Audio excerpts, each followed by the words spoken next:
Good morning. My name is Cicely Graves, aka Cicely G. I am a daily practicing Raj Yogi, and this is the foundation of my life.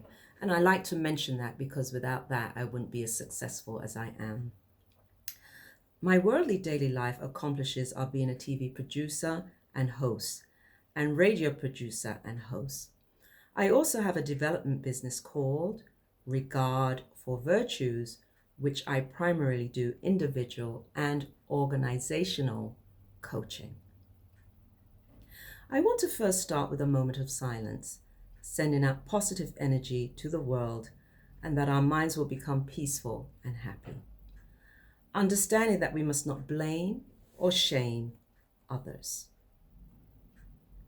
These are occurrences that happen in life, and we just must stay calm and deal with them as they occur. Do not look back or look forward. Stay in the present moment. It calms our minds and our physical bodies. Love thyself and love others. We are one global entity of brothers and sisters. One word, one word, one world. Namaste is the one word now. Namaste, namaste. Please join me in a namaste. I want to thank the patrons of IIBM, Dr. Swati Padoshi, Director and Conference Chairperson, Dr. Monica Khanna, Associate Professor and Conference Convener, Mr. Vikas Gore, Librarian and Conference Convener, and Professor Kay Thomas, Honorable Secretary of VES. Last but not least, faculty members, staff, and students. I'm also glad to virtually be here, sitting on the dais, with the chief guest, Dr. Radha Krishnan Pillai, and guest of honor, Mr. David Wittenberg. I had the good fortune of visiting IIBM last year and presenting a manuscript and doing a lecture.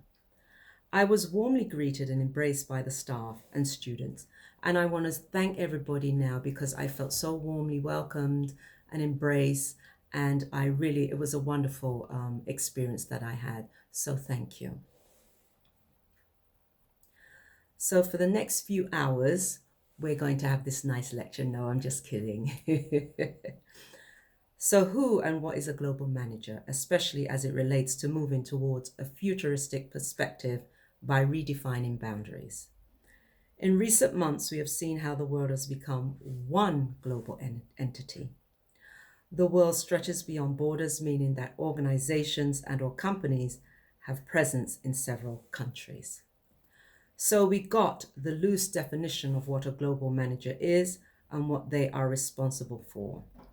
In this, they will manage staff that have diverse ethnicities, cultures, and beliefs. All these differences are to be respected and honored. Let's talk a little bit about how to do that. So first, research should be done on the different cultures, ethnicities that one is going to manage. Look at current trends that are and are not socially acceptable. For instance, if someone goes to worship on a Saturday or Sunday, do not exclude them or alienate them, but accommodate them with alternative methods getting coverage from other staff members. This research and inclusiveness develops and fosters an environment of regard for each employee, which essentially promotes productivity. Goals are met and a cooperative, inclusive workplace culture is established. In this established or new global environment, companies with international offices and plants continue to grow as people from a broad range of countries move and settle in new locations. As you can hear, I have a British accent, but my parents moved from England to here, and so it created opportunity for them and also an opportunity for me. Technology, as it refines and evolves, has partly been responsible for the redefining of borders. This has helped some businesses to meet the demand of serving their customers, clients, 24/7, 365 days a year. The convenience of picking up the phone, emailing, etc., and having someone on the other end has been mandated and has become the new norm. Let's use the example of America and what has happened here. We know that some jobs have gone to India and other countries around the world, which is beneficial for the people of India. Some might argue not, but what has happened are weak economies across the globe have now begun to flourish with this trend. So, American managers work for companies that are headquartered outside the United States. Companies like Burger King, Budweiser, Purina, Seagate Technology, I actually have one of their devices and it's a charger. Good Humor, Frigidaire, and Allergen are among the iconic US companies' names that have moved headquarters from the United States to other countries. So let's talk about the art of mastery as a new global manager.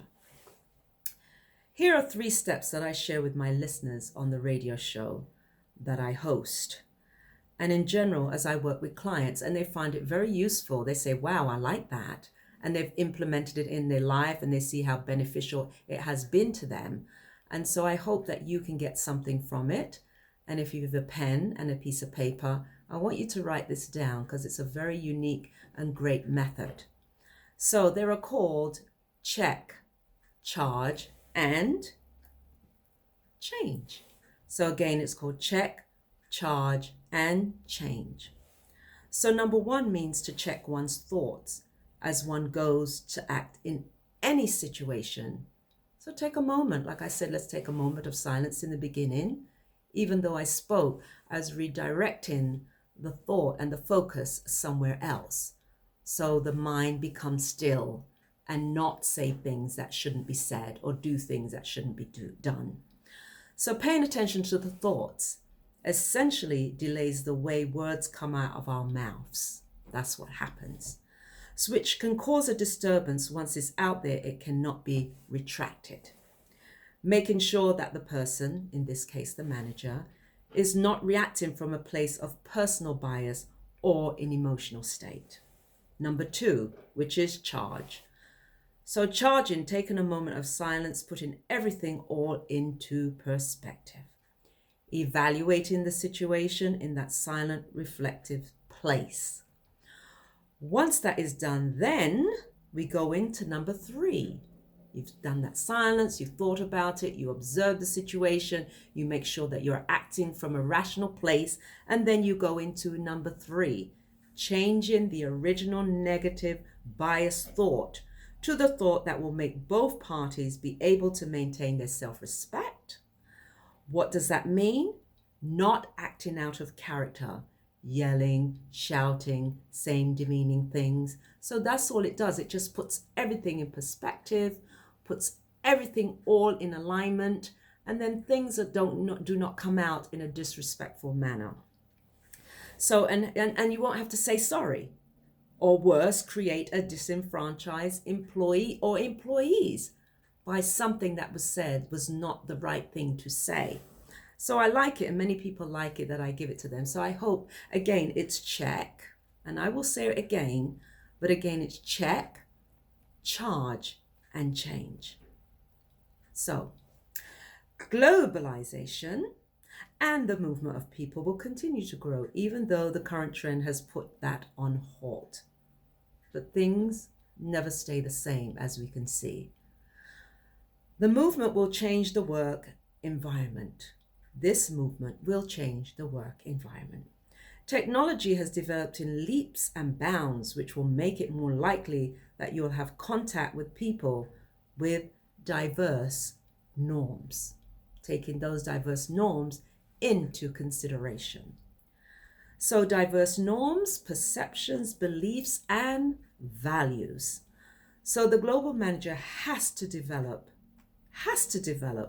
the mindset into one that is unlimited, beyond borders, beyond, and that's how you define the beyond borders, and receiving the coaching to meet the needs of social emotional well-being. So I have these 9 strategies for the global manager. Again, if you have a pen or a piece of paper, please write these down. Number 1, check your personal biases and beliefs and leave them at the door. 2, speak clearly, slowly, and consciously when addressing others, making sure to get eye contact for clarity. However, bearing in mind any cultural norms, some cultures don't like for you to give them eye contact. Do not use slangs, they mean different things in different cultures. Number 3, do your homework and try to remember some facts, the individuals and their different countries, some facts about the individuals and their different countries that you are interacting and engaging. You're engaging them in conversation about their cultures. By doing your homework, you're able to find out what it is that's a norm for them and ask them, what do you do in your culture? People like to be asked about that. Try it, you'll see how happy it makes them. Number 4, be silent and listen when someone is speaking and do not cut them off. And I know sometimes you just don't want to forget your thought, but it's not a nice way to engage, because what happens is that you turn the person off. So don't cut them off, let them speak. 5, have a culture night locally, in your office locally and internationally, utilizing web platforms. 6, have complete participation in meetings and respect someone's silence. So make sure that everybody has been able to say something at the table, so not to monopolize the whole meeting and then everybody doesn't get a chance to say what they need to say. That's very important, to make sure that everybody has a word at the table. So, and remembering to respect someone's silence. Number 7, give supportive and encouraging methods, considering the receivers. So as you are the one who's giving the message, make sure that the receivers is getting encouraging methods and also being encouraging and considering what they're hearing and being mindful. Number 8, consider all the different time zones when scheduling meetings, adjusting time schedules in the workplace. So it's a global company. And so in order to get everybody in the same place, for it's not going to be regular meetings, what you do is that you'll have a meeting, say, at 10 p.m. And so those people locally, you say, come in at 12 o'clock, come in later so that they can get rest, so that everybody gets the chance to meet each other and engage with each other. So this way it's not so separated. So this is what we do to encourage a sort of a more of a seamless kind of company or organization. So let's talk about personal care when it relates to the manager and even us as individuals, mentally and physically, as it relates to setting boundaries in the workplace. When it comes to discipline and uniformity, it is understandable to set standards, but the individuals must be allowed to have individuality and autonomy to grow into one's own journey. So no heavy-handedness. Let each person grow into themselves. The manager must see themselves as a mentor and not a boss. As human beings, we should be allowed to be the master of the self, master of ourself, with just some guidance, not no dictatorship, someone telling what you should and shouldn't do. A tyrant does not make a good leader. It must be one who can control themselves by using appropriate soft skills. So you know how to manage your emotions, how to manage how you interact with others, all those kinds of things. Taking care of the well-being of the mind and the body. This can happen in many ways. There are many methods for this. Through meditation, through mindfulness. Companies provide these options for employees. They're seeing the benefit of that. I've been in a school where they had a mindfulness room. And when children are feeling some kind of way, they're able to go in there, sit, feel the environment, color mandalas to keep them peaceful. So it's a great technique. So the option for employees, especially the management level, because if there are any psychological or physical not well-being, then they will not perform to their full potential. Intimidation and bullying tactics along with threats will happen when that manager is not at his or her best.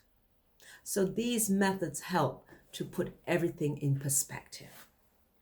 When a leader of an organization, all the way from the top down, is at its highest potential, it is like a surge of energy that transcends through the entire organization, town, village, or country.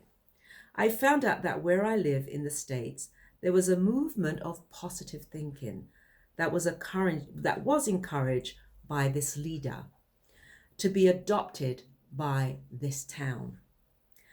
That is a true leader that plants a seed and lets the tree grow from that seed, and then leave that energy presence behind.